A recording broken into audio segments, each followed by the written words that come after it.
네, 두 번째 시간입니다. 자, 결격 사유 한번 보세요. 페이지가 요약집에 38페이지, 33페이지. 네, 33페이지에 결격 사유, 등록 등의 결격 사유, 한 문제짜리입니다. 한 문제. 거기 조문에 보면은 제 10조에 돼 있죠? 1호부터 몇 호까지 돼 있어요? 1호부터 12호까지 돼 있잖아요. 자, 그래서 12가지로 돼 있는데 우리 조문에는 2호에 가시면은 피성년 후견인, 피한정 후견인 이걸 두 개로 나뉘면 13가지로 구분합니다. 그래서 이 13가지를 구분해서 한번 정리를 하고 올게요. 정리. 자, 13가지 정리하고 다시 오겠습니다. 여러분들 뒤에 쭉쭉 넘어가면서 보시면 돼요. 이렇게 칠판 책이 그대로 돼 있으니까 보시면 돼요. 자, 등록 등의 결격 사유 해가지고 등록의 결격 사유죠. 등록에 보니까 이걸 빨리 눌러가지고 빨리 해야 되겠구나. 빨리 안 하니까 또 사라지네, 그죠? 자, 일단 등록 등의 결격 사유인데. 등록의 결격 사유 그러면 등록이 안 된다 이 말이겠지. 등록이 안 된다 이 말이에요. 등록이 안 된다는 얘기는 뭐가 될 수 없다. 개업이 될 수 없다는 소리예요. 이 등이라고 하는 것은 뭐냐니까 종사가 안 된다 이 말이에요. 종사가 안 된다 이 말은 중개업에 종사가 안 된다는 얘기는 뭐가 될 수가 없는 거예요. 또 소속이 될 수 없지. 오존이 될 수 없죠. 그죠? 알고 있는데 말을 안 하는 건 아니죠. 알고 있는데 말을 안 하는 건 아니죠, 지금. 네. 자, 그리고 임원도 될 수 없고 사원도 될 수 없다. 이 말은 우리 업계에 종사가 안 된다 이 말이지. 그러니까 결격사유에 해당하는 사람은 아예 우리 업계에 종사가 안 된다. 결격사유에 해당하는 사람은 시험 칠 수는 있습니까? 공부는 할 수 있다 이 말이지. 뭐 공부는 하게 해줘야죠. 공부는 하겠다는데, 그죠? 네. 자, 그럼 첫 번째 결격 사유자가 누구냐 하니까 미성년자예요. 미성년자가 결격 사유자인데, 자, 미성년자를 우리나라에서는 어떻게 구분합니까?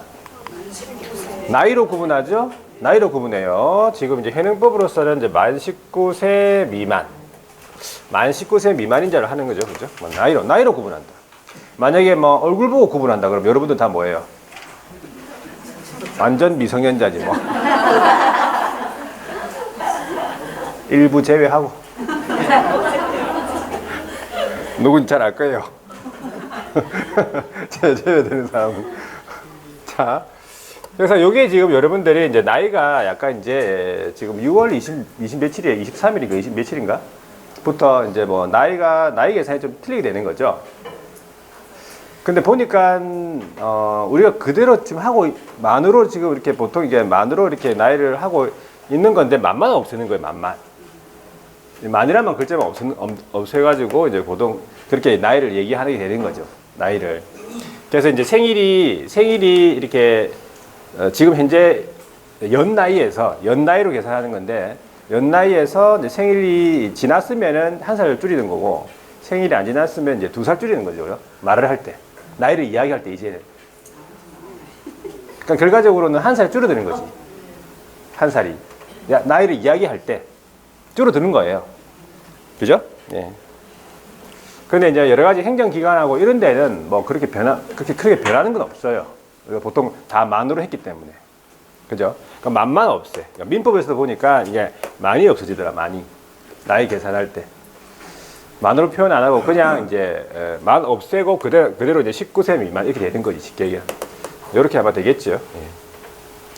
자, 그래서 지금 현재 이제 일단 19세 미만인데, 요게 우리 시험에 같은 표현. 우리 시험에 같은 표현을 어떻게 나왔어요? 19세 미만이 19세에 달하지 아니한 자. 이렇게 나왔거든. 달하지 아니한 자. 같은 표현입니다. 알아두셔야 돼요. 자, 미성년자가 혼인 됩니까? 혼인? 결혼은, 자, 보니까 결혼은 언제부터 할 수 있어요? 결혼은? 지가 하고 싶어.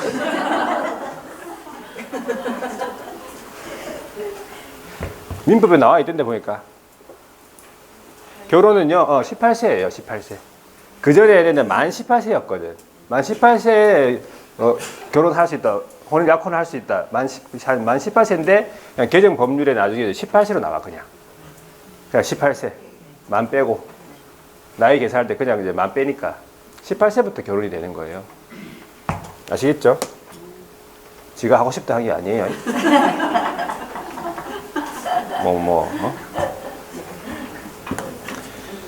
자, 민법에서 이제 혼인을 하게 되면 성인 의제되죠. 단독으로 법률행위 가능하고, 법정 대리인 누굽니까? 친권자 부모님이죠. 친권자 동의를 받으면 또 단독으로 법률행위 가능해요, 미성년자가. 그런데 우리는 여전히 뭐라고? 결격이에요. 혼인을 하더라도 법정 대리인 동의 받더라도 결격이에요. 자, 언제 벗어납니까? 무조건 일단 19세가 돼야 되겠네, 그죠? 19세가 돼야 된다. 자, 미성년자 되겠습니까? 여기까지? 예. 그러니까 미성년자가 이제 시험은 칠 수 있지만 일은 안 된다 이 말이지. 일은 무조건 나이가 성인이 돼야 된다 이 말이겠지. 19세가 돼야 되겠네. 자, 두 번째 결격 사유자가 누굽니까?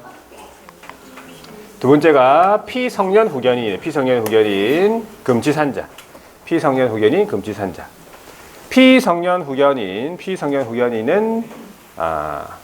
옛날에 금지산자라고 불렀단 말이에요. 그래서 심신이 어떤 사람이냐면 심신이 상실됐어요. 심신이 상실. 그러니까 몸과 마음이 어떻게 됐다? 떠난 거지. 몸과 마음이 떠났네. 몸과 마음이 떠났다. 그리고 사무처리 능력이 사무처리 능력이 지속적으로 결여되어 있어요. 그러니까 사무를 처리할 능력이 계속 쭉 결여되어 있단 말이지. 쭉 결여되어 있는 사람한테 일을 맡길 수 있겠어요? 이 사람한테 일을 맡기는 그 사람이 바로 피성년 후견인이다. 그죠? 서로 다 알아보니까. 예. 끼리끼리 다 알아보잖아요. 그죠? 끼리끼리는 정상이잖아.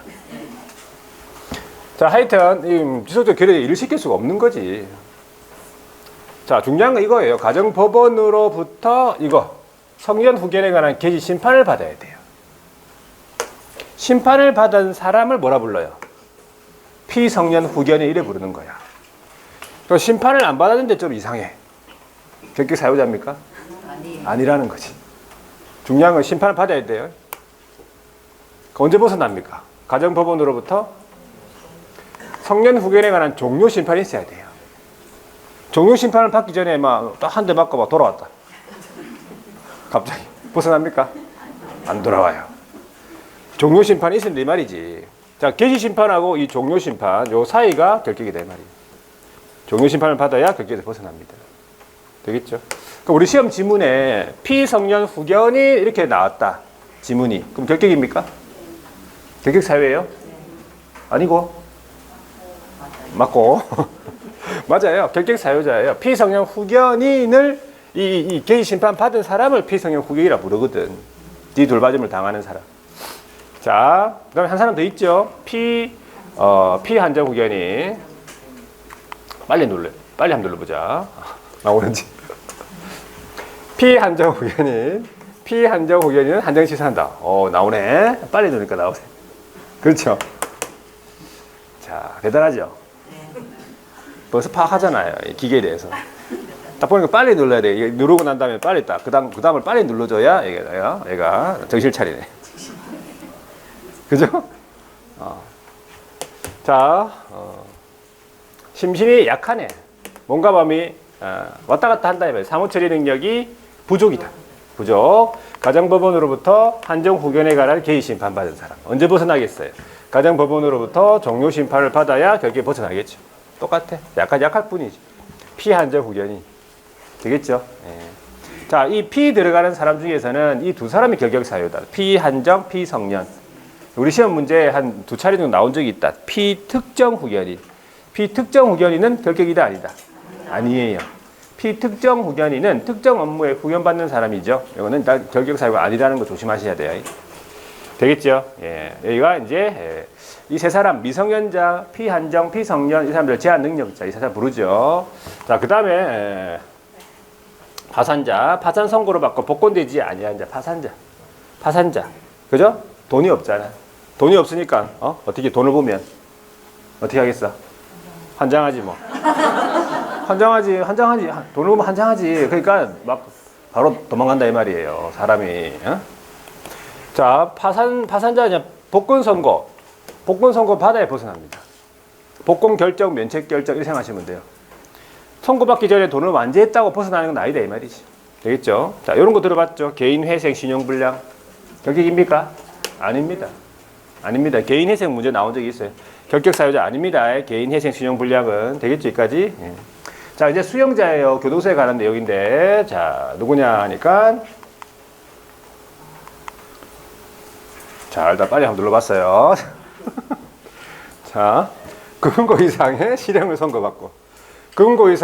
선고받고, 집행 종료 되는 것으로 보는 경우 포함 또는 집행 면제된 날로부터 3년 미경과. 이게 조문 그대로잖아요. 일단 조문 그대로를 먼저 기억합니다. 조문 그대로. 금고 이상의 실형을 선고받고 집행 종료되는 것으로 보는 경우 포함 또는 집행 면제된 날로부터 3년. 이 말은 집행 종료 3년, 그죠? 그다음에 집행 면제 3년 이 말이에요. 자, 그럼 다시 금고 이상의 실형을 선고받고, 자, 또 구분해가지고 집행 종료되는 것으로 보는 경우 포함 또는 집행 면제된 날로부터 몇 년인데 3년이 경과되지 아니한 자. 자, 그럼 여기서 이제 금고 이상이다 하면요, 우리나라에 형이 9가지 형이 있다고. 9가지가 있어요. 9가지. 자, 9가지가 형이 있는데 제일 높은 게 뭐예요? 제일 높은 게 사형 제도가 있죠. 사형. 자, 그 밑에 뭐가 있다고 일단? 징역이 있다. 징역. 무기징역, 유기징역 같은 징역이 있죠. 징역하고 거의 레벨은 똑같다. 밑이라 보기는 아니고 레벨은 똑같죠. 근데 재질에 따라서 좀 다르게 이제 구형을 하는데 이제 금고라는 게 있죠. 자, 금고 밑에도 6가지가 더 있잖아요. 자격 상실부터 자격 정지, 벌금, 과료, 구류, 몰수. 몰라도 돼. 시험 안 나올 거니까. 금고 이상만 알아두면 되겠네. 그죠? 자, 사형도 시험 나올 겁니까? 갑이 사형 해가지고 안 나오죠? 안 나와. 안 나오겠지 당연히. 징역 금고 나오죠. 징역 금고. 자, 징역 금고는 둘 다 교도소 갑니까? 네. 갑니다. 예? 가는데 둘의 차이점이 있어요. 이 차이점을 한번 또 갔다 오신 분이 얘기해 보세요. 깔끔하게 한번 갔다 오신 분 얘기해 보세요. 최근에 갔다 오신 분, 옛날 갔다 오신 분 말고. 최근에 어떻게 경험을 한번 살려가지고 얘기해 보세요. 징역은 가니까 뭐 했어요? 일 많이 했죠? 많이 갔다 왔네. 금고는 가만히 있어요. 금고에 갇혀 있어요. 마을 금고에.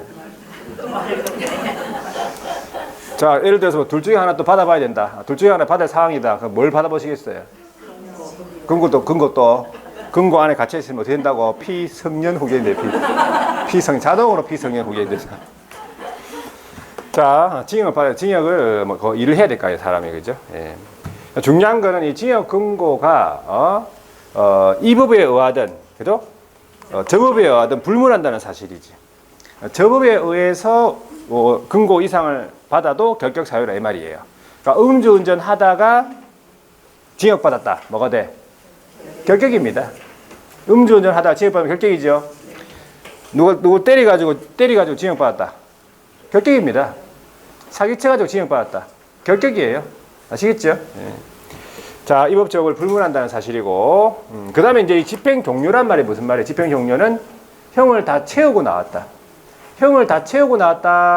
다 살고 나온 거지. 그걸 내울자로 뭐라 합니까? 만기석방. 이 부분에 특히 이 부분 나오면 목소리 큰 사람이 있어. 평소에 대답 안 하다가 막. 자신 있거든. 집행 종료. 꼭 자신 있게. 말도 끝나기 전에 나오는 사람이 있어요. 만기석방 내지는 만기 출소. 출소되자마자 바로 일할 수 있는 게 아니에요. 여기 3년 기다리고 있잖아요. 그래서 여기 3년. 자, 뭐 종료되는 것으로 보는 경우는 미리 나온 거예요. 미리 나온 걸 세울 자로 뭐라 합니까? 가석방. 가석방은 뭐가 남아있어? 자녀형기 남아있죠. 자녀형이 끝나고 바로 일할 수 있는 게 아니라 3년 지나야 돼요. 아시겠죠? 자, 집행면제 있네. 집행면제는 한 5가지가 있지. 첫 번째가 법률 변경이네. 법률 변경. 그러니까 법률이 변경됨으로써 더 이상 죄를 구성하지 않지요. 그러면은 이제 다 나오죠. 그래서 변경일로부터 3년 지나야 되고, 형은 시효 완성이죠. 형 선고는 됐지만 집행이 늦어진 거예요. 시효가 완성이 됐죠. 완성일로부터 3년입니다. 다. 자, 특별사면은 대통령이 사면시켜 주겠죠. 특정인을 사면시켜줘요. 강복절 특사 같은 거. 예를 들어서 3년 지나야 됩니다. 특정인, 사람을 사면시켜 주는 거고, 일반 사면은 국회 동의를 통해서 이제 대통령이 사면시켜 주죠. 그러니까 요거는 특정 죄가 사면되는 죄 자체가 즉시 벗어납니다. 외국에서 형을 전부 일부를 집행받았다. 몇 년? 3년 지나야 돼. 되겠죠? 여기까지 좀 구체적으로 기억하시면 돼. 여기까지. 되겠죠? 네, 수용자. 수용자 한 사람이 더 있습니다. 누구냐 하니까, 자, 수용자 한 사람이 더 있는데, 금고 이상의 형의 집행유예, 이게 개정된 거죠? 금고 이상의 형의 집행유예를 받고, 그 유예 기간이 만료된 날로부터 2년입니다. 3년 아니고 2년이에요. 몇 년? 몇 년? 2년. 발음을 잘하세요. 몇 년? 2년 하면 2년 안 돼. 2년 안 되고 몇 년? 2년. 2년입니다. 2년. 3년 아니라고. 헷갈리면 안 돼요. 요거는 개정된 거잖아. 지금 원래는 집행유예 기간이 이제 집행유예 기간 동안만 격리 사유였잖아요. 집행유예 기간도 끝나고 그 만료일로부터 2년이 더 있어야 돼요. 그래야지 격리에서 벗어나는 거지. 되겠습니까? 이거 나오겠지 시험에? 물어봅니다. 자, 금고 이상이다. 네, 금고 이상. 네, 금고 이상. 아까 똑같네. 금고 이상이라고 하면 아까 똑같아요. 이 법조가 불문하고 징역 금고. 되겠죠? 자, 집행유예 만료됐죠? 만료. 자, 만료되고 몇 년? 2년 경과되지 아니한 자. 격리 사유입니다. 당연히 집행유예 기간 중에 있는 사람도 격리 사유자죠. 집행유예. 집행유예 받은 사람은 교도소를 가는 거예요? 안 가는 거예요? 징역 1년에 집행유예 3년 받았다. 교도소 갑니까? 안 갑니다. 안 간다고 아시겠죠? 안 가고 3년 동안 잘 견디면 이제 집행유예가 이제 일단은 경과가 되는 거겠지. 끝나는 거겠죠. 끝나더라도 우리는 또 2년 더 있어야 되네. 그죠? 개정됐으니까. 자, 그럼 집행유예에 있는 사람 시험 칠 수 있습니까? 네. 집행유예 기간 중에 있다. 시험 칠 수 있습니다. 요거 이 시간 집행유예 하고 나면 집에 가는 사람이 있더라. 난 집행유예인데 이라고 좀 공부하면 되는가 싶어가지고 안 되는 거 아닌가 싶어가지고 공부해 됩니다. 학원으로 전화하고 이런 막 합니다. 자, 집행유예 말고 유예 중에 보면 선고유예 이런 거 있어요. 선고유예, 기소유예, 선고유예, 기소유예 들어봤죠? 선고유예, 기소유예는 결격이 아니다 이 말이야. 아닙니다. 선고유예, 기소유예 결격 아닙니다. 선고유예를 잘 물어보죠. 결격 아닙니다 이거. 자, 수용자 여기까지고 이제 이 법 관련해 가지고 자격 취소입니까? 자격 취소가 됐지요. 그럼 3년 동안 결격 사유입니다. 자격 취소 플러스 3년 미경과. 3년 동안 중개업을 종사 못 하겠네. 결격 사유니까. 그럼 이 자격 취소가 된 사람은 3년 동안 뭐도 못 해? 시험도 못 치잖아요. 3년 동안 뭐만 해야 돼요? 공부만 해야 돼요. 공부만. 3년 동안 이 사람이잖아요. 자격 취소. 시험 응시 제한자에다가 결격 사유자에다가. 그렇죠? 예. 그러니까는 결격 사유 중에서 이 사람만 시험을 일단 못 친다 보시면 돼요. 이 사람만. 자, 그 다음에 이제 8번입니다. 8번에 자격 정지 처분을 받고 정지 기간 동안 결격 사유. 그렇죠? 자격 정지. 그 다음에 정지 중. 자격 정지 중. 자격 정지 누가 받았어요? 소속이 받죠. 자격 정지는 소속만 받아요. 소속이 자격 정지 받았죠? 그러면 정지 기간 동안 결격 사유자입니다. 정지 기간이 경과돼야 일할 수 있다 이 말이겠지. 자, 그 다음에 이제 등록 취소입니까? 등록 취소는 누가 받아요? 기업이 받죠. 기업이 등록 취소 처음 받았죠. 그리고 3년 동안 결격 사유입니다. 등록 취소 플러스 3년 미경과. 그럼 등록 취소는 크게 몇 가지가 있어요. 등록 취소는 크게 두 가지가 있죠. 절취상치 있잖아요. 절대적 등록 취소, 상대적 등록 취소. 그 사유가 합쳐버리면 한 20가지 가까이 되죠. 절취상치가. 그래서 일단 절취상치는 3년 동안 이제 일 못하는 게 맞아. 원칙인데 3년을 적용하지 않는 것이 3가지가 있어요. 그러니까 3년을 적용하지 않는 것이 3가지가 있어요. 절취상치 사유 중에서. 첫 번째가 뭐냐 하니까 개인이 사망했다, 법인이 해산했다. 들어봤죠 아까? 개인이 사망했다, 법인이 해산했다. 이건 아까 무슨 사유였어요? 등록의 효력 소멸 사유예요. 그러면서 이제 절취 사유죠. 절치잖아요. 사망 해산으로 인해 가지고 취소가 됐다. 그러면 3년을 적용하지 않습니다. 왜? 3년 동안 누굴 기다릴 건데? 기다릴 거예요? 누굴 돌아오지 않아요. 기다릴 사람이 없다. 3년 동안 사망했으니까. 법인이 해산이 사망이에요. 기다릴 사람 없죠? 바로 벗어납니다. 되겠죠? 자, 그러면 결격 사유가 원인으로 취소가 되는 것은 절치상치 뭡니까? 정확하게 하세요. 치치치 하지 말고 또. 결격 사유는 절치입니다. 사부결, 절치. 절치죠? 그러니까 개업이 결격 사유에 해당한다 그러면 절치가 되죠. 예를 들어서 개업이 너무 일이 안 돼가지고 또 사무소에 앉아 있다가 뭐 갑자기 피성년 후결인 됐다. 결격 사유, 절치.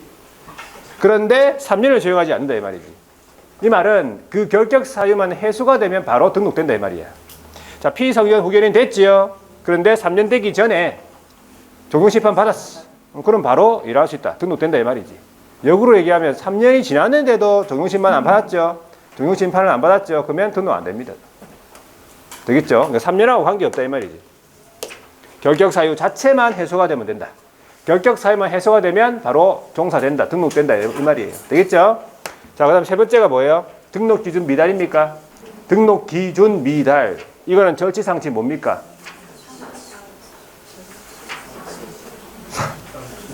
정확하게 하세요. 또 자꾸 치치하지 말고. 상추? 상치잖아요. 기사. 할 때, 기사 할 때, 등록 기준 미달 아까 실무교육 이수 사무소 확보. 실무교육은 받으면 됩니까, 그냥? 4일 동안 신청을 받으면 되잖아요. 실무교육은 받으면 되죠. 사무실도 확보하면 되잖아요. 근데 3년 동안 일 하지 마. 그러면 억울하잖아. 너무 과혹하잖아요. 3년 동안 기다리기 너무 힘들잖아. 그러니까 이것도 너무 가혹하다. 그래서 3년 적용하지 않는다. 등록 기준만 갖춰주면 된다 이 말이지. 되겠죠? 여기까지? 자, 요거 3개. 요거 3개는 절치상시 사유 중에 요거 3개는 3년 적용하지 않는다. 그럼 3년 적용을 하는 거를 한번 얘기해 보세요. 그러면 아는 거 얘기해 보세요. 3년 적용하는 거. 절치상시 사유 중에서 3년 적용하는 거 뭐? 한 사람씩 얘기해 볼까? 그러면 이렇게 얘기해 보세요. 이거 빼고 다잖아. 뭔데 근데? 뭐 어떤 게 있어요? 예를 들어 부정등록. 그렇죠. 부정등록. 또 이중등록. 또 이중소속. 상치는 뭐 어떤 게 있어요? 이중사무소. 일단 아니었어요. 이중사무소, 임시중개시설물, 겸업위반, 6월 초과 휴업 이런 거잖아. 그렇죠? 네. 그걸 외우는 게 아니고 일단은 여기서는 그걸 외우는 게 아니고 요걸 외워야 돼. 그죠? 적용하는 걸 외우는 게 아니라 적용 안 되는 거 3가지를 외워야 돼. 아시겠죠?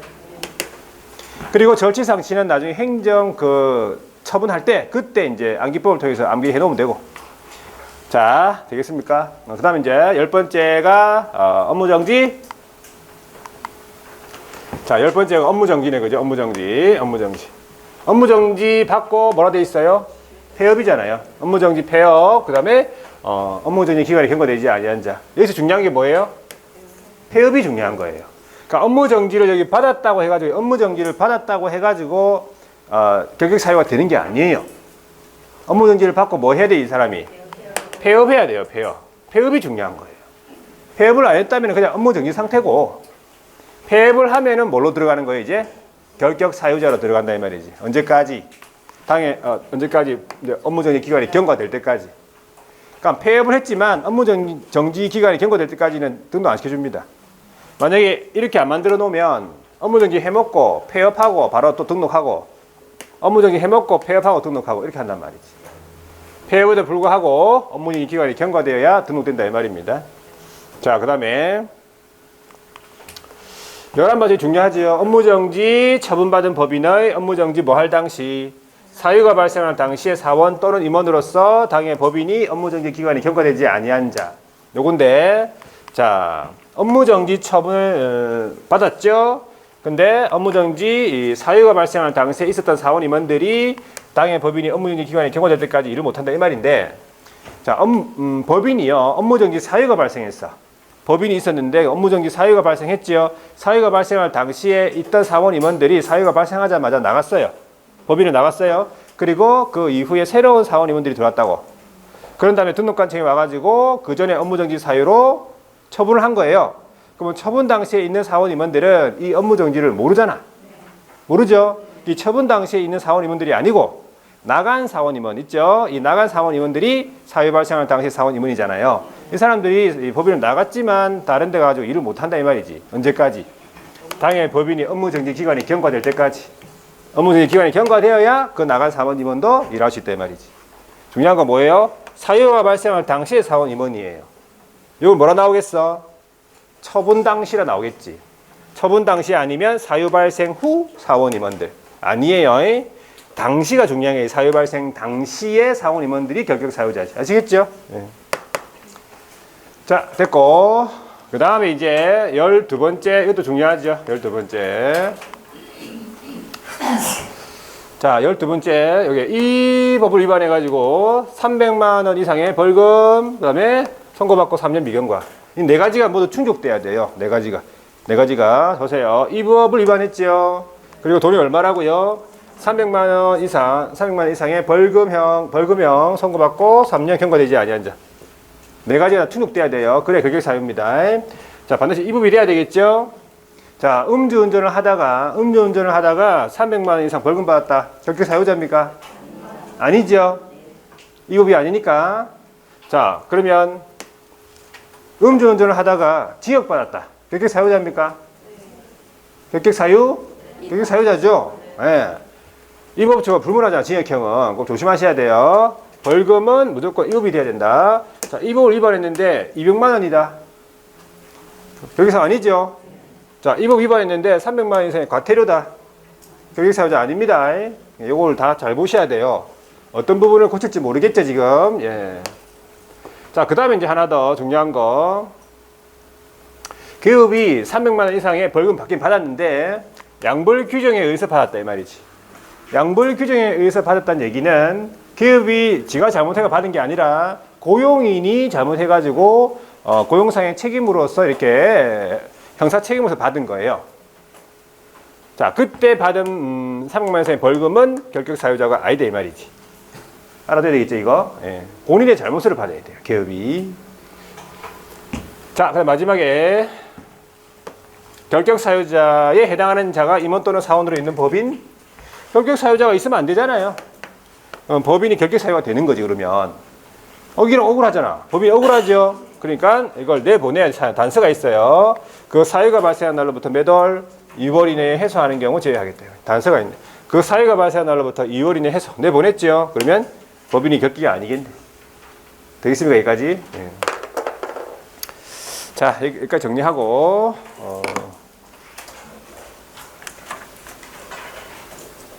37페이지에 제재를 한번 보세요. 자, 37페이지에 거기 제재가 하나 있는데, 자, 뭡니까? 개업이 결격 사유에 해당한다. 그러면 일단 행정처분이 뭐라고요? 절치잖아요. 절치죠. 그런데 다음에 결격 사유자는 제외라고 돼 있는데, 그 다음에 결격 사유들은 절치가 아니다 이 말이야. 등록 취소가 안 되겠다 이 말이지. 자, 13가지의 결격 사유 중에서 여기에 있는 사유는 결격이 안 된다 이 말이에요. 자, 어떤 건지 한번 보세요. 첫 번째, 미성년자다 이 말이죠. 미성년자 결격 사유자 맞죠? 근데 미성년자는 등록 취소된다 안 된다? 안 된다. 왜? 등록 취소될 게 없네. 등록증이 없다. 그렇게 생각하시면 돼요. 아시겠죠? 두 번째도 보세요. 자격정지 플러스 정지 중. 자격정지 누가 받았는데? 소속이 받았잖아요. 소속도 등록 취소할 게 없네. 세 번째 보세요. 등록 취소 플러스 3년 미경과. 등록 취소로 인해 가지고 결격 사유자가 됐다. 그러면 또 등록 취소할 게 있습니까? 없어. 이미 취소가 됐잖아. 네 번째, 업무정지 플러스 뭐? 폐업. 이미 뭐 했다? 이미 폐업했잖아. 등록증이 없어. 취소할 등록증이 없어.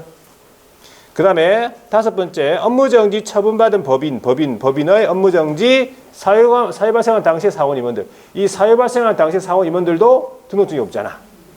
등록 취소 안 되겠죠? 자, 마지막. 결격 사유자가 사원 또는 임원으로 있는 법인. 자, 여기까지만 나오면 결격 사유가 맞아. 등록 취소가 맞아요. 등록 취소가 되는 게. 근데 그 사유가 발생부터 2월 이내 해소란 말 적혀 있죠? 그러면, 취소가, 결격 사유자가 아니기 때문에 취소 안 되겠지. 자, 여기에 있는 거 빼고 나머지 있죠? 나머지 여기 있는 거 6개니까 7개. 7가지는 결격 사유자로서 등록 취소가 된다. 7개는. 자, 뭐가 있어요? 취소되는 거. 피한정, 피성년부터 피성년 후견인 바로 등록 취소됩니다. 그 다음에 피한정 후견인 취소됩니다. 그 다음 파산자 취소됩니다. 그 다음에 수용자 2사람 다 취소되겠지요. 자, 그 다음에 한 사람 누구야 또? 자격 취소예요. 기업이 자격 취소가 되잖아요. 그러면 결격 사유자로서 등록 취소가 되겠지. 자격증이 없는데 등록증이 무슨 의미가 있어? 취소죠. 자, 그 다음에 쭉 없다가 한 가지 누구? 여기 있네, 여기 12번. 이 법 위반해가지고 300만 이상의 벌금 받았잖아. 그러면 기업은 등록 취소됩니다. 결격 사유자로서. 7개. 다 나왔죠? 그래서 좀 구분할 필요가 있다, 이 말이지.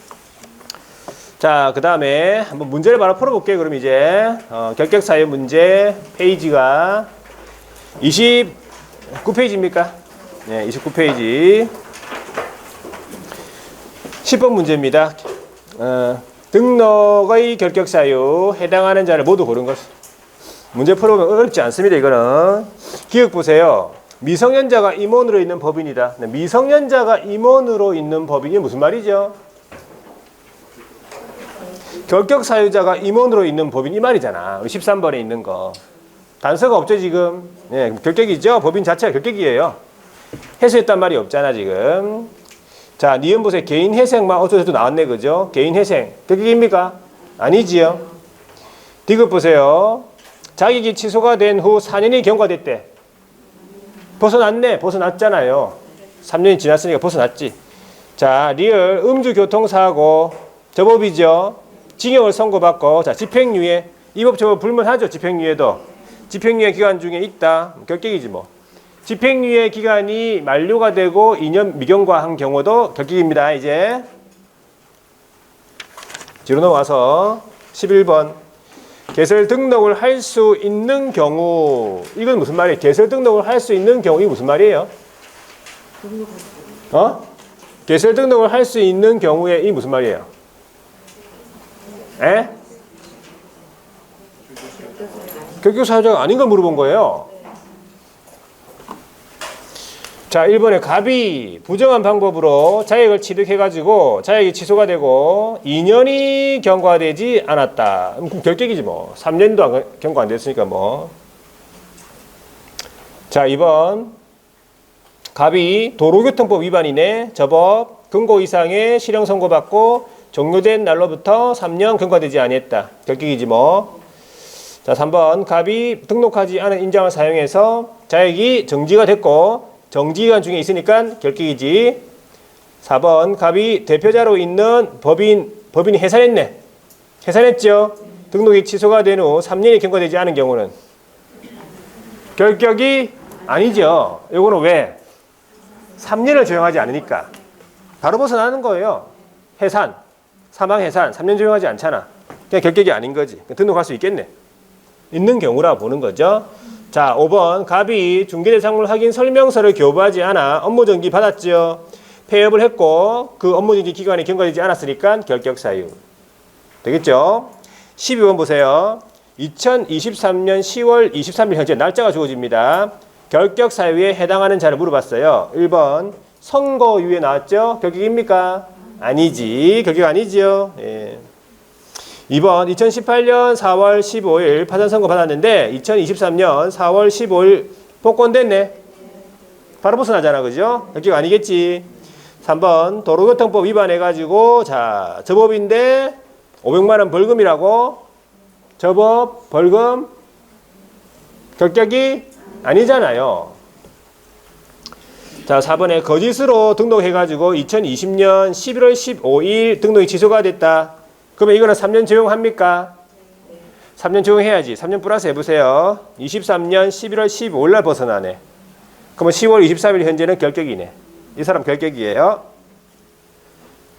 자, 그 다음에 5번. 2023년 4월 15일 자격정지 처음 받은 자. 자격정지 요거 아무리 많이 받아도 몇 개월?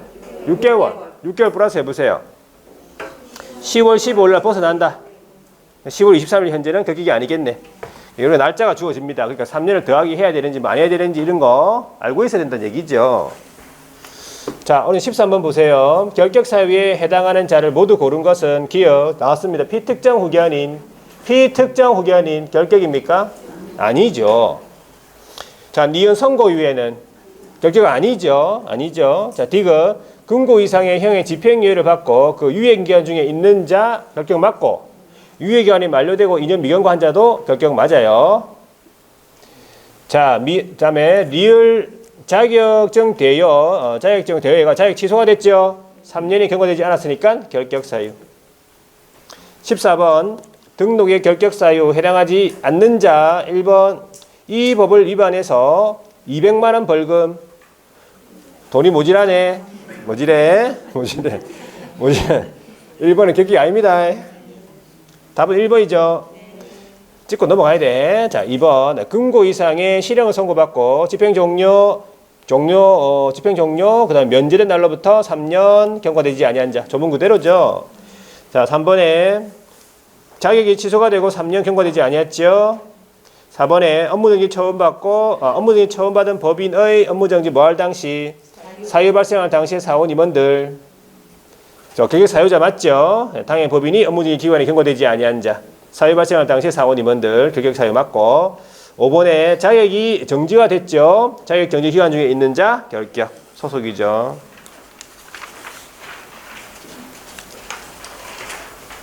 자, 15번 보세요. 결격 사유 모두 고른 것은 기억 파산 선고받고 복권되지 아니한 자 파산자 그죠? 결격입니다. 니은 피특정 후견이 또 나왔네. 결격이 아니죠. 디귿 자격 취소되고 몇 년? 3년이 지나지 아니한 임원이 있는 법이라면 결격 사유자에 해당하는 자가 임원으로 있는 법인이네. 그러면 그 법인 자체가 결격이에요. 자, 리얼 개업공인중개사인 법인의 해산으로 등록이 취소가 되고 3년이 지나지 않은 경우 그 법인의 대표자였던 자는 결격이 아니다 이 말이지. 3년을 적용하지 않으니까. 또 해산이 또 나왔잖아요. 자, 그 다음에 16번으로 가볼게요. 개설 등록에 관한 설명인데 옳은 것을 모두 고른 것은 등록 기준하고 같이 물어본 거네, 그지? 자, 기억 보세요. 피특정 후견인 같은 경우에는 등록을 할 수 있습니까? 사무소 개설 등록을 할 수 있습니까? 피특정 후견인은 등록할 수 있죠. 왜? 결격사유에 해당하지 않기 때문에. 자, 니은 금고 이상의 형의 집행유예 유예 기간 중에 있는 자 결격 사유로서 등록을 할 수가 없다 해. 맞는 말이네, 그죠? 자, 디귿 자본금이 5천만 원 이상인 어디 사회적 협동조합이네죠. 요거는 등록을 할 수가 없습니다. 자, 등록 기준하고 같이 물어본 거야, 결격 사유랑. 되겠죠? 그래서 이 정도 나오니까 충분히 맞출 수 있겠죠. 쉬는 게 아니에요. 마음을 접으세요. 뭘 싫어하는. 자, 요약집 37페이지. 중개사무소 요 내용 정리만 좀 하고 좀 쉬어야 돼요. 자, 중개사무소의 설치에 관한 내용 우리 13조에 규정되어 있죠. 자, 요거 크게 주제는 4가지입니다. 4가지. 중개사무소 설치에 관한 내용. 자, 볼게요. 중개사무소 설치. 자, 중개사무소 설치를 한번 보겠습니다. 자, 중개사무소 설치는 주제가 4가지. 첫 번째가 중개사무소 설치 기준. 결론적으로 설치 기준은 3가지입니다. 자, 조문을 기억하셔야 돼. 개업공인중개사 설치하겠지. 어디에 설치합니까? 등록관청 관할구역 안에 설치합니다. 시군구겠죠. 시군구 안에 관할구역 안에 중개사무소를 두는데 몇 개소입니까? 한 개소를 초과할 수 없네. 한 개소. 한 개소를 초과할 수 없다 이 말은 자기 사무소는 몇 개? 한 개. 우리나라에서 한 개예요. 자기 사무소는. 두 개, 세 개 여기저기 둘 수 없어. 돈 많다고 막 둘 수 없다고. 이중사무소가 안 된다 이 말이겠죠. 자, 두 번째 기준입니다. 개업은요. 천막 같은 거 이동이 용이한 임시중개 시설물 설치하면 안 된다고. 떴다방 이런 거 안 되겠지. 자, 그럼에도 불구하고 예외적으로 법인인 개업은 이 말이죠. 법인인 개업은요. 등록관청에 신고를 하고요. 관할구역 외의 지역에다가 분사무소를 둘 수가 있네. 그러니까 법인만이 분사무소를 둘 수 있습니까? 법인도 분사무소를 둘 수 있는 거지 두어야 하는 게 아니다 이 말이에요. 두어야 한다 그러면 틀렸지. 그죠? 개인인 기업들은 분사무소를 둘 수가 없다. 자, 그럼 이때 등록관청은 어느 등록관청? 어느 등록관청 하니까 다른 학원에서는 내나 거기 이러면서 한 시간 동안 숨을 못 했어요. 어느 등록관청? 내나 거기. 내나 거기는 어딘데? 주사무소 등록관청. 요게 대답하고 싶었는데 요걸 대답해야 되는데 이게 생각이 안 나가지고 내나 거기 이러면서. 나이가 좀 드신 분이겠지 아무래도. 내나 거기니까. 자, 주사무소 등록관청에다가 신고해야 되는 여기 중요한 거죠. 설치 예정지역 관할 등록관청에 분사무소 설치 예정지역 관할로 가는 게 아니고 주된 사무소가 있는 곳으로 가야 돼요. 이거 중요한 거예요. 관할구역 외의 지역이라면 주된 사무소가 있는 관할지역 빼고 나머지 지역에다가 분사무소를 둘 수 있다 이 뜻이잖아. 되겠죠? 예. 다시 한 번 더. 일단 한계소지요. 임시중개 시설물 설치하면 안 되고 그 다음에 법인만이 분사무소를 둘 수 있다는 거. 기준 그대로 나와요. 조문이. 자, 그 다음에 분사무소를 설치할 때의 기준이네. 분사무소 설치할 때 법인 설치하겠지. 법인이 어디에 설치합니까? 주사무소가 속한 시군구를 어떻게 하고? 제외한. 주된 사무소가 있는 곳을 제외한 시군구별로 분사무소를 두는데 한 개소로 초과할 수 없다 이렇게 돼 있어요. 한 개소로 초과할 수 없다 이 말은 같은 시군구 안에 두 개, 세 개를 못 둔다 이 말이지. 남구에 한 개, 북구에 한 개 이런 식으로. 남구에 두 개 안 된다고 분사무소도. 한 개소를 초과할 수 없단 말이. 다르게 표현하면 시군구별로 하나씩 둘 수 있다. 주된 사무소를 제외하고. 그죠? 예. 첫 번째 기준이고, 자, 두 번째는 분사무소는 책임자라는 사람이 있어요. 그 사람은 당연히 뭐 있어야 돼? 자격증이 있어야 돼요. 책임자는 공인중개사일 것. 자, 그 다음에 다른 법률 규정에 따라 중개업을 할 수 있는 법인은 특수법인이라고 부르죠. 이 특수법인의 분사무소는 책임자 규정을 배제한다. 이 말이 책임자가 자격증이 없어도 된다. 이 말이에요. 특수법인의 분사무소는요. 이거 많이 물어봅니다. 이거. 자, 되겠죠. 자, 그 다음에 설치 절차로 가볼게요. 분사무소 설치 절차. 분사무소의 설치 절차. 분사무소의 설치 절차인데 분사무소를 설치하고 싶다네. 분사무소를 설치하고 싶다. 자, 법인이 설치하겠죠. 그럼 설치 신고를 하러 갑니다. 어디로 간다고 했어요? 내나 거기겠지. 내나 어디? 주사무소 등록관청. 주사무소 등록관청. 여기로 가야 됩니다. 아시겠죠? 주사무소가 해운대구에 있으면 해운대구청 간다 이 말이지. 남구에 분사무소를 두고 싶다. 예? 왜요? 혼잣말이에요? 자, 자, 신고하러 갈 때 이 설치 신고서를 작성해야 될 거 아니에요. 거기다가 첨부, 서류를 첨부해야 되는데 세 가지 옆에 세 가지. 첫 번째가 책임자가 공인중개사니까 실무교육 받아야 되죠. 아까 설치 신고일 전 1년 이내 받으라고 했죠. 자, 실무계획 수료 확인증 4번이 필요하고 두 번째가 중요하다. 보증설정 증명서류가 필요해요. 보증설정 증명서류를 왜 신고할 때 바로 가져갑니까? 이 왜 바로 가져가는 거죠 지금? 법인이 이미 등록돼 있으니까. 네, 등록돼 있으니까 가져가는 거죠. 우리가 중개사무소 개설 등록할 때는 최초에 개설 등록할 때는 보증설정 신고를 언제 했죠?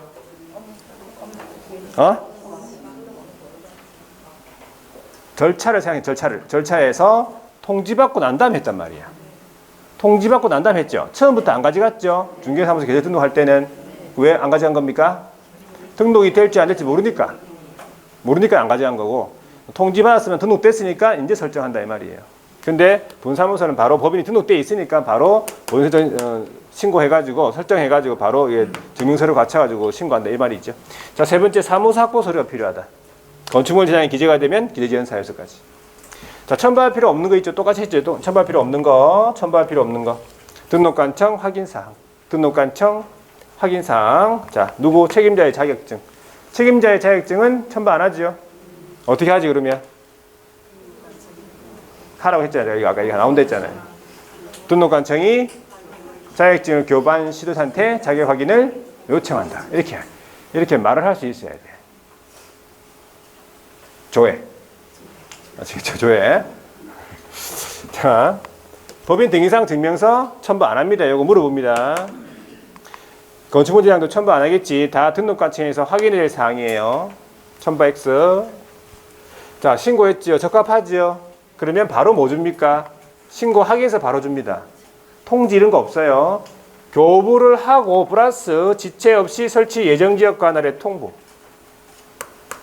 여기서 지체 없이가 들어가는 거예요. 앞에 들어가는 게 아니고 지체 없. 교부하고 지체 없이 설치 예정지역 관할에 통보예요. 순서가 아시겠죠? 네. 설치 절차 됐고, 그 다음에 이제 사무소의 공동사용.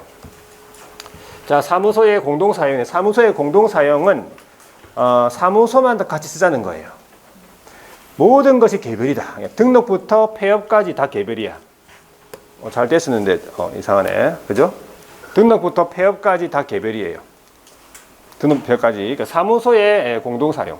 자, 사무소의 공동사용. 자, 사무소의 공동사용인데 우리가 이제 동업이라고 많이 들어봤죠. 동업. 이건 동업이 아닙니다. 동업은 여러분들 해보시면 아시겠지만 하면 되는 거 안 되는 거. 동업은 안 돼. 동업은요 하지 마세요. 동업은 잘 돼도 문제, 안 돼도 문제다. 잘 되면 뭐가 문제인데? 사업이 잘 되고 돈이 잘 벌리면 뭐가 문제죠? 욕심이 생겨요, 사람이. 내가 다 갖고 싶어. 내 혼자서 다 갖고 싶어가지고 막 싸워요. 안 되면 뭐가 문제인데, 안 되면?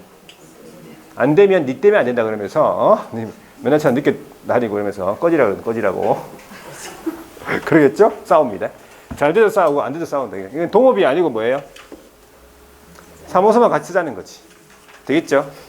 자, 지금은 좀 덜 하는데 예전에는 사람이 좀 많을 때, 그리고 이럴 때는 한 7, 8, 9월 달 되면은 이렇게 언니 동생끼리 밥 먹으면서 우리는 뭐 마음도 잘 맞고 식성도 잘 맞고 서로 뭐 성격도 좀 비슷하고 이제 점수도 나오고 하니까 같이 해보자. 그래가지고 같이 하면 됩니까? 안 됩니까? 안 된다. 왜? 그 바보들끼리 뭐 할 건데? 어떻게 하는데? 그러면서. 안 돼. 절대 안 돼. 한 3개월 있다 망합니다. 하려면 혼자 하세요. 하려면 혼자. 혼자 하든지 하면 잘하는 사람 구해서 하든지 혼자 하세요. 자, 이게 자기의 적성에 맞는지 안 맞는지 몰라. 공부는 맞을 수 있잖아. 적성에 맞을 수도 있고 있는데 또 일은 또 다릅니다. 그죠? 다르고 또 언니 동생 같이 하다 보면은 그죠? 돈도 같이 연결돼 있고 일 스타일은 달라요. 또 일 스타일이. 그죠? 밥 먹을 때 식성이 맞는 거지. 돈이 걸려 있고 일 스타일은 다 틀려요. 식성이 맞다고 뭐 일 잘하나? 자, 일단은 일 스타일이 다 틀리기 때문에 서로 같이 하면 안 된다고. 아시겠죠? 싸우게 돼 있어요. 안 돼요. 자, 단독으로 구해서 하시고 적성이 안 맞죠? 한 3개월 해보다가 적성이 안 되면 바로 치우세요. 바로 치우고 공부하세요. 감정평가서 공부하고 뭐 공부 체질이니까. 감정평가서 또 해보고 또 안 되면 치우고. 하여튼 빨리빨리 하시면 돼요. 자, 근데 그거는 이제 요거는 사무소만 같이 쓰자는 거지. 사무소만 같이 쓰자 이 말이지. 그래서 사무소를 같이 쓰는 이유를 아까 얘기했지요. 효율적으로 업무 수행하겠다. 등록할 때, 이런 이전할 때 사무소를 같이 쓰겠다 이 말. 공동사무소 할 수 있다. 공동사무소에 대해서 우리 법에 별다른 제한이 없다. 종별 관계 없어요. 종별 관계 없어. 부칙도 같이 사용할 수 있고 수에 대한 제한도 없다. 10명, 뭐 2명, 10명, 100명. 자, 면적 제한도 없고 신고 의무 없고 모든 법률 관계, 업무 관계 다 뭐예요? 개별. 각자, 모든 것이 각자. 점심 때 밥도 어떻게 먹어? 각자. 자기 책상에서 각자 먹어요. 같이 먹다가 막 대화하잖아요. 그러면 막 나는 자기는 10건 하고 나는 한 건도 못하고 이러면 열받아서 못해. 말하지 마. 하여튼 공동사무소 자체를 하지 마세요. 서로 별로 도움이 안 됩니다. 이게. 자, 모든 법률 관계 업무의 개별이다. 근데 등록 신청할 때 신청하죠. 그 다음에 사무소 이전할 때 이전 신고하죠. 그때 딱 서류 하나는 첨부해야 되고, 다른 기업의 승낙서, 그 사무소를 사용할 권리가 있는 다른 기업의 승낙서는 첨부해야 된다. 여기에 건물주의 승낙서, 임대인의 승낙서가 아니다 이 말이지. 다른 기업의 승낙서 첨부합니다. 이거 기억하세요. 자, 그리고 모든 기업에 대해서 다 공동사무소가 되는 게 아니고 업무 정지 중인 기업은 공동사무소를 제한한다. 공동사용을 제한한다. 어떻게 제한합니까? 첫 번째가 업무 정지 중인 기업이 공동사용하기 위하여 다른 기업한테 승낙서를 주는 방법. 승낙서를 써주면 안 된다 이 말이지. 내가 업무 정지 중인데 다른 사람이 내 사무소 같이 쓰고 싶다. 그럼 내가 승낙서 써줘야 되죠? 써주면 안 된다고. 나 업무 정지 중이니까. 그런데 우리는 이미 업무 정지 받기 전부터 공동사용 중이었잖아. 그런 기업은 제외. 되겠죠? 자, 두 번째는 업무 정지 중인 기업이 공동사용하기 위하여 사무소를 이전하는 건 안 된다. 공동사용하기 위해서 이전하는 건 안 된다 이 말이지. 자, 업무 정지 중인 기업이 사무소를 못 옮깁니까? 계약 기간이 다 됐어. 임대인이 나가라 그래. 나가야지. 못 옮긴다 그러면 어떻게 해? 집으로 가야 되잖아.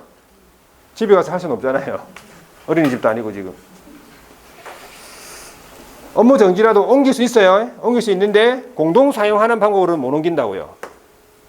혼자서 구해서 가야 돼. 되겠죠? 업무 정지니까.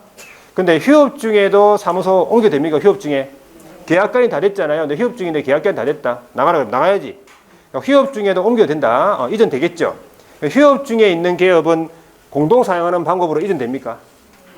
휴업 중인 기업은 사무소 공동 사용하는 방법으로 이전이 된다는 얘기지. 휴업은 뭐니까? 휴업이 뭐죠? 그렇죠. 쉬는 거라고 얘기하지 마. 휴업이 쉬는 거지. 뭐 휴업이 뭐. 휴업은 잘못이 아니니까. 휴업이 잘못이 아니니까 공동 사용하는 방법으로 이전된다 이 말이지. 그러니까 업무 정지는 잘못입니까? 네. 업무 정지는 뭘 잘못했잖아요. 그러니까 업무 정지 받았지. 그런 사무소 공동 사용이 안 된다 이 말이지. 휴업은 잘못이 아니니까 공동 사무소가 된다. 그렇게 보시면 돼요. 자, 됐죠? 여기까지. 사무소 공동 사용까지 받고 거기에 39 제재가 있네, 그죠? 관련 제재 보세요. 1번 중개 이중사무소하고 서로 다른 둘 이상의 사무소하고 뭐하고 임시중개 시스템을 하고 서로 짝지라고 들어봤죠? 짝지입니다. 왜 짝지입니까? 왜 짝지예요? 제재가 똑같잖아. 상치면서 뭐 1대1이잖아요. 상치면서 임겸류 할 때 기사 임겸류 할 때 나왔죠? 또 1대1은 이사 임정리 할 때 똑같이 나오잖아요. 이사임. 하여튼 암기법을 통해서 암기하고. 자, 밑에 판례 읽어볼게요. 한 개의 사무소를 개설 등록을 한 기업이 다른 사무소를 두는 경우인데 그 사무소가 건축법상의 사무실로 사용하기에 적합한 건물이 아니다라고 하더라도 법령 위반이다 이 말이지. 적합하지 않더라도 계약서만 쓸 정도가 되잖아, 그죠? 그럼 파라솔 같은 거라도 다 그러면 이중사무소예요. 자, 한 장 넘겨보세요. 분사무소에 설치 신고서라는 서식 있죠? 이 서식에 있는 기재사항도 물어봤다. 자, 이 서식 기재사항 물어봤어요. 신고하러 갑니다. 누가 갑니까? 대표자가 가죠. 대표자가. 법인이 신고하러 가니까 법인 중에 대표자가 갈 거 아니야. 대표자의 인적사항 기재하게 돼 있지요. 자, 본사라고 표현되어 있다. 본사가 어딘데? 주된 사무소잖아요. 명칭부터 소재지, 전화번호 되겠죠? 자, 분사무소 소재지, 전화번호. 자, 책임자 누구냐? 성명, 주소, 주민번호하고 그 밑에 잘 보세요. 책임자 자격증 발급 시도. 자격증 발급 시도를 적어줘야 돼. 이게 있는지 없는지 잘 몰라. 안 봤으면. 자격증 발급 시도. 자격증이 부사이다. 그러면 부산시한테 자격증 요청한다고요. 남구청이요. 자, 답이 뭐였냐니까 분사무소 설치 사유. 분사무소를 설치할 사유를 적는다는 없어요, 여기에. 분사무소를 왜 설치합니까? 돈 벌라고 하는 거잖아요. 그럼 여기 돈 벌라고 이렇게 적는다는 없다고. 여기다가 돈 벌라고 적기 좀 그렇잖아. 그렇죠? 예. 자, 그래서 그게 나중에 문제 나올 거예요. 자, 오른쪽에 설치 신고 확인서 있습니까, 요거? 여기에 사진 있죠? 이 사진, 이거 누구 사진입니까? 대표자 사진입니다. 책임자 아니에요. 대표자 사진이에요. 대표자가 신고하러 가는데 왜 책임자 사진을 왜 들고 가는데? 네? 거기 성명도 대표자잖아요. 대표자. 대표자입니다. 되겠죠? 자, 여기까지 하고 좀 쉬었다가 문제를 풀어보도록 하겠습니다.